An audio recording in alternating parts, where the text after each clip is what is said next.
राम मंदिराच्या उद्घाटनावरून राजकीय वादाचं महाभारत रंगल्याचं पाहायला मिळत आहे। कारण उद्धव ठाकरे यांनी पुन्हा एकदा भाजपवर टीकेची झोड उठवली आहे, तर देवेंद्र फडणवीस यांनी ठाकरेंना सडेतोड उत्तर दिलंय।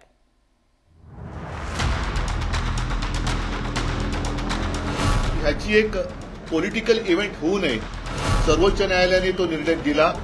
शिवसेनेने पक्षनिधीतनं त्या मंदिरासाठी आम्ही आमचं योगदान दिलं होतं। अडवाणीजी आणि मुरली मनोहरजींना पण आमंत्रण नाही असं ऐकलं होतं। अयोध्येतील राम मंदिर उद्घाटनावरून उद्धव ठाकरेंनी पुन्हा एकदा भाजपवर शाब्दिक हल्ला चढवलाय।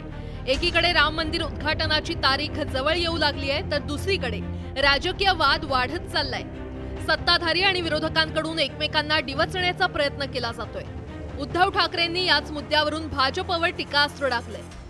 ज्या वेळेला हा प्रश्न थंड बसतात, म्हणजे याचं पुढे काय हालचाल होते की नाही, असे जेव्हा दिवस होते त्याही वेळेला मी अयोध्येत गेलेलो आहे। त्याच्यामुळे अयोध्येत मी कधी जाईन, कधी राम मंदिराचं रामलल्लाचं दर्शन घेईन। तूर्त मला एवढंच वाटतं की ह्याची एक पॉलिटिकल इव्हेंट होऊ नये, हीच माझी अपेक्षा आहे। राम मंदिर आंदोलनातील सहभागावरून आता दोन्ही बाजूनं दावे प्रतिदावे सुरू झालेत। अयोध्या आंदोलनातील शिवसेनेच्या सहभागाविषयी उपमुख्यमंत्री फडणवीसांनी सवाल उपस्थित केलाय। जगामध्ये चांगल्या वाईट प्रवृत्ती असतात। ही तीच मंडळी आहे की ज्या मंडळींनी मागच्या काळामध्ये प्रभू श्रीरामांच्या अस्तित्वावर कोर्टात प्रश्नचिन्ह उभं केलं होतं। यांच्याकडनं काही फार अपेक्षा नाही। फडणवीसांच्या या टीकेला उद्धव ठाकरेंनी शेलक्या शब्दात प्रत्युत्तर दिलंय।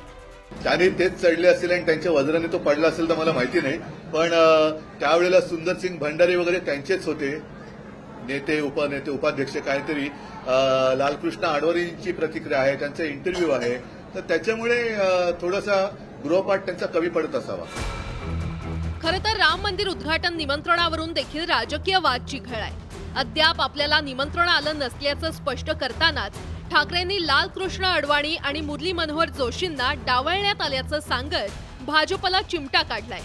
एकीकडे राम मंदिर उद्घाटनाच्या तयारीला वेग आला असतानाच राजकीय वादाचा कलगीतुरा रंगल्याचं पाहायला मिळतंय। राम मंदिर ही भाजपची खासगी मालमत्ता नसल्याची टीका उद्धव ठाकरेंनी केल्यानंतर या वादाला तोंड फुटलं।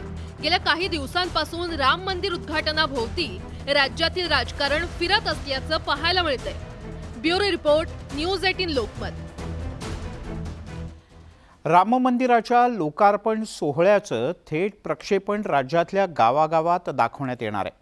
मुख्यमंत्री एकनाथ शिंदे यांनी जाहीर केलेल्या या उपक्रमावर खासदार सुप्रिया सुळे यांनी अनेक प्रश्न उपस्थित केले आणि त्यामुळे एक नवीन वाद सुरू झालाय।